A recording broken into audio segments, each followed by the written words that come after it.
এটা শুনেছেন? যদি শুনে থাকেন তাহলে চেষ্টা নিয়ে এই ধরনের প্রশ্ন থাকতে পারে না। আমি বলতে চাই, আপনি বলেছেন এখন একটা ভঙ্গুর পরিস্থিতি। নো, এখন একটা রিবিল্ড করছি আমরা বাংলাদেশকে, এটা ভঙ্গুর পরিস্থিতি না। আমাদের দাবি চাকরির বয়স 35 করার উদ্দেশ্যে, এখন আছে 30 বছর। আমরা চাই এটা 35 বছর হোক। এর আগে মুক্তিযুদ্ধ কোটায় হাসিনা সরকার, স্বৈরাচার সরকার করে দিয়েছিল 32 বছর। তারপরেও আমরা অনেক আন্দোলন করেছি, সেই আন্দোলনে হাসিনা সরকার এটা কখনো আমাদেরকে পাত্তা দেয় নাই। তো এই সরকার ছাত্র জনতার সরকার।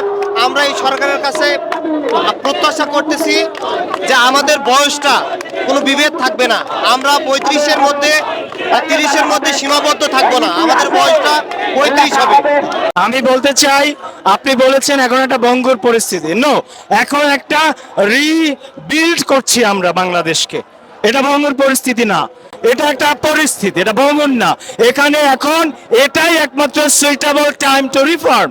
আমরা যদি এখনই এটা না করি, নতুন গভর্নমেন্ট আসবে, সে কি করবে না করবে। আমরা এই বৈষম্য বিরোধী আন্দোলনে আমি একজন অ্যাক্টিভ পার্টিসিপেন্ট ছিলাম, আমিও আন্দোলনে ছিলাম। তো ছাত্ররা তারা কেন বলছে না এটা? ছাত্রদের ওপিনিয়ন তো এখনো আসে নাই, তারা বলবে, এখনো তারা আর আমাদেরকে কেন এই বয়সের দাবিতে, অ্যাজ উই আর সিনিয়র, তাদেরকে কেন আমাদেরকে ইনভাইট করতে হবে? We are much experience then them. আরেকটা ব্যাপার, ডক্টর মোহাম্মদ ইউনূস উনি রিকোয়েস্ট করেছিলেন যে এভাবে আন্দোলন করলে আমার সমস্যা হয়, আপনারা লিখিত দেন। একমাত্র 35 তারা প্রথম লিখিত দিয়েছে, একমাত্র 35।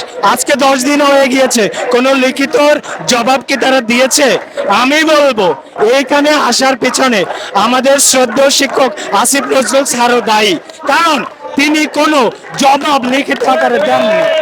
আমাদেরকে সহিংস করবেন না, কারণ 26 লক্ষ বেকার কিন্তু আছে, তাদেরকে রাস্তায় নামালে বয়স কিন্তু উন্মুক্ত হয়ে যাবে। দেশের প্রয়োজনে কারো যদি একদিনও দেওয়ার থাকে সেজন্য দিতে পারে, এটাই আমার দাবি। প্রশ্ন সোশ্যাল মিডিয়াতে ওঠে, সেটা হচ্ছে কি যে যারা 4 বার 5 বার বা 2 বার পরীক্ষা দিছে, দিয়া চান্স পায় নাই, ওই আবার কেমনে পাইবো চান্স? 5 বার দিলে লাভ কি? চান্সই পায় নাই, আর ওই ক্যাপাসিটি নাই দিকেই পায় নাই, এই প্রশ্নটা আছে। আপনারা শুধু শুধু সময় বাইর করে আপনারা আরও বিপদে ফেলাইতে চাইতেছেন, মানে আরও মানে মানুষের গ্যাদারটা বাড়বে আর নতুন জেনারেশন দূরে সরে যাবে। এর ফলে এরকম একটা বিকট তুলে ধরে, এইটাকে আপনারা কিভাবে অ্যাড্রেস করেন বলবো? আচ্ছা, আপনার প্রশ্নটাও যৌক্তিক, কিন্তু আমি উত্তরের শুরুতে আপনাকে একটা এক্সাম্পল দিতে চাই। আপনি কি ওই রাজার নাম শুনেছেন যিনি 22 বার প্রচেষ্টার ফলে পরে সফল হয়েছিলেন? এটা শুনেছেন?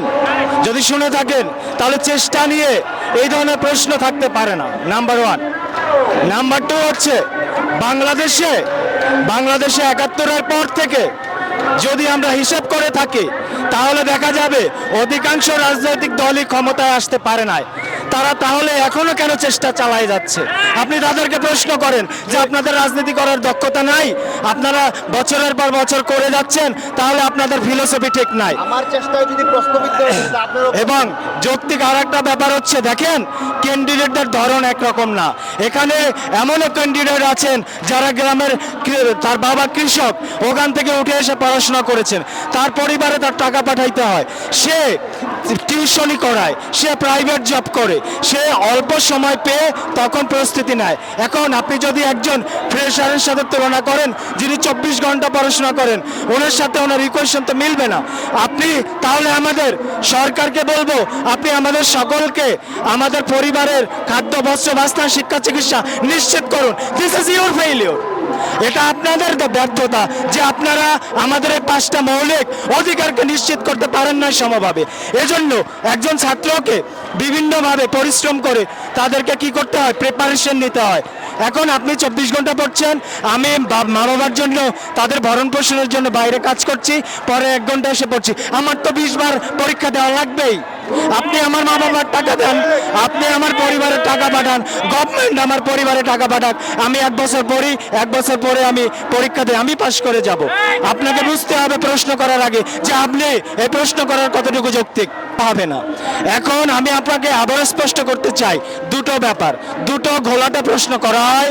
চাকরির বয়স বৃদ্ধি হলে বেকারত্ব বাড়বে, দিস ইজ কমপ্লিটলি রং। চাকরির বয়স বৃদ্ধি করলে বেকারত্ব কমবে, কেন কমবে? তাহলে ছেলে মেয়েরা, যেহেতু আমরা অস্বীকার করার উপায় নাই, আমরা নিম্ন মধ্যবিত্ত পরিবার থেকে উঠে এসেছি।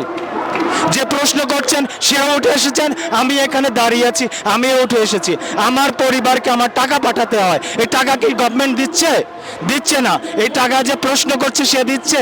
দিচ্ছে না।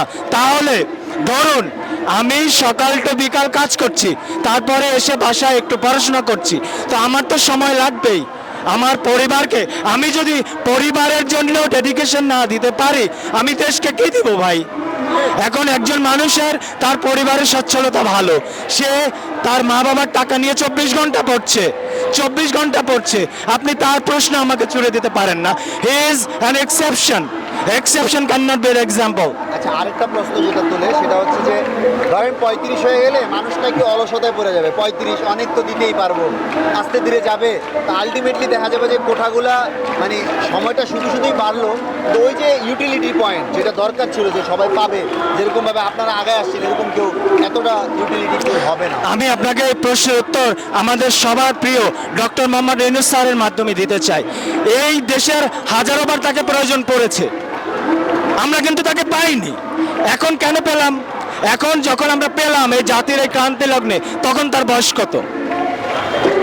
84 বছর বয়স, 84 বছর বয়স। দেশের প্রয়োজনে যদি যে মানুষটা 84 বছর বয়সে সে সুদূর থেকে এসে দেশের জন্য কাজ করতে পারে, এই দেশের টকবগে তরুণেরা পড়াশোনা করে পরিবার চালাচ্ছে, তাদের বয়সের ব্যারিয়ার দিয়ে তাদেরকে আপনি পাঠিয়ে দিচ্ছেন, পরীক্ষা দিতে পারবে না, মন্ত্রণালয়ে যেতে পারবে না।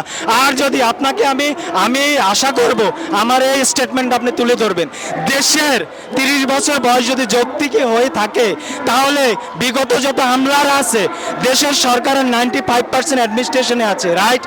এখন আজকে দেশের এই পরিস্থিতির জন্য 95% আমলারা দায়ী না দায়ী না বলেন? অবশ্যই তাই। যদি দায়ী হতে থাকে, এরা কত বছরের আন্ডারে ঢুকেছে? 30 বছরের আন্ডারে ঢুকেছে, তারাই রং, তারাই রং। কারণ কি? কারণ হচ্ছে এর পরে যারা আসবে তাদেরকে আপনারা সুযোগ দেন নাই, ওদের থেকে ভালো আমলাও আসতে পারত, তাদেরকে বয়সের ব্যারিয়ার দিয়ে আপনি আটকাই দিয়েছেন। সুতরাং আমরা বলতে চাই, এই 30-এর মধ্যে যারা আমলারা, তারা প্রমাণ করেছে তারা ব্যর্থ, তারা অযোগ্য, তারা দেশপ্রেমিক নয়। আর যদি সেটাই হতো, তাহলে আজকে দেশে এত হত্যাকাণ্ড, আজকে দেশে এত জ্ঞানজাম রাখতো না। সেটা হচ্ছে আগে চাকরির বয়স ছিল 27, হ্যাঁ। করা হয়েছে 30, এখন আবার 35 উপরে আপনারা বলবেন যে 35-এ পাই নাই 40 মান, এটাও তো হইতে পারে। আপনারা সবকিছুতে আমেরিকার এক্সাম্পল দেন। আপনি কি জানেন আমেরিকায় কত বছর পর্যন্ত? না, আমরা জানি না। জানেন কেউ? 59 বছর পর্যন্ত। তো আমেরিকা কি ঘোড়ার ঘাস খায়? আমেরিকা কি ভাত খায় না? আমেরিকা আমাদের থেকেও বেশি নিউট্রিশন নিয়ে তারা খাওয়া দাওয়া করে। তারা কি জানে না কত বছর দেয়া যায়? তারা মনে করেছে দেশের প্রয়োজনে, আমি আবারও রিপিট করছি, দেশের প্রয়োজনে যদি একজন মানুষের একদিনও দেওয়ার কোনো ক্ষমতা থাকে, যদি যোগ্যতা থাকে, আমার একান্ত ব্যক্তিগত মতামত, তাকে সেই সুযোগ দেওয়া উচিত। তাতে কে কে লাভবান হবে? এই দেশ লাভবান হবে। আমি এটাই বলতে চাই যে সেটা হচ্ছে আমরা খুব ভদ্রভাবে, সুন্দরভাবে আমরা লিখিতও দিয়েছি, ফেসবুকের মাধ্যমে জানতে পেরেছি, তারা এখনো কোনো উত্তর দেয়নি। এজন্যই আজকে আমরা রাস্তায় আসতে বাধ্য হয়েছি। আমাদের এই যৌক্তিক আন্দোলন যদি তারা মেনে না নেয়, তাহলে আজকে আলটিমেটাম দিয়েছে, এরপরে তারা যদি বলে বিকজ আপনারা you are wasting my times, আপনি আমার 1 সেকেন্ড 1 মিনিট নষ্ট করবেন, ছাত্ররা আবার বললে এখন 36 লাগবে, আপনি আমার 2 ঘন্টা নষ্ট করবেন, তারা বলবে 40 লাগবে, তখন কি করবেন? সুতরাং ওই দিকে ছাত্রদেরকে নেবেন না, ছাত্রদেরকে তাদেরকে আবারও পড়ার টেবিলে ফিরে যেতে আপনাদের সহযোগিতা কামনা করছি। কাজ করতে গেলে তখন আপনারা বাধা হয়ে দাঁড়ান কেন? আমার প্রশ্ন আপনার কাছে। আরও একটা প্রশ্ন আপনাকে করতে চাই, যদি যারা এইসব উদ্ভট যুক্তি দিচ্ছে আমাদের কাছে পাঠান, আমাদের কাছে পাঠান, আমরা সকল প্রশ্নের উত্তর দেব। ধন্যবাদ আপনাকে। ধন্যবাদ ভাইয়া।